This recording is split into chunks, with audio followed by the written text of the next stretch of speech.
Moving next up, we are talking about hypertensive hemorrhage. Hypertensive hemorrhage is more of like, there's high blood flow speed, so it led to like bursting of blood vessels, particularly the small blood vessels that can't actually withstand that pressure. Do you understand?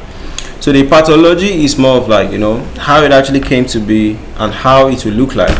If you are looking at a brain that was affected by hypertensive hemorrhage, how will it look like? All right, if you take some tissues to the lab, what would the result be like?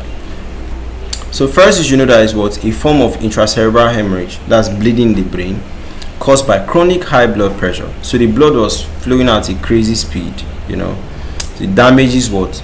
Arteries, mostly the small arteries that they are too small to actually withstand that pressure. You understand? So it's a major cause of non-traumatic brain bleeds. So there's bleeding the brain, but it wasn't caused by an accident. This one is just an internal issue. So pathophysiology, how it actually came to be. So the person has had high blood pressures for a very long time, and it has been slowly affecting the blood vessels. It has not been given the required attention. All right. So hyaline arteriosclerosis, there's thickening and stiffening of the blood vessels. They are no longer flexible. Okay, so anything can just break them off.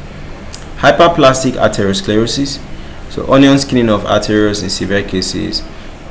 Then there's aneurysms, Charcot-Bouchard, you have the circular aneurysms, barrier aneurysms coming up. So all of this could actually lead to the blood vessel breaking up. This can cause a lot of bleedings. Okay, you see another picture. You can pause at any of the pictures to observe, right? So common sites of hemorrhage, you have the basal ganglia, you have thalamus, you have pons, you have cerebellum. So you look at the frequency, look at the clinic impact.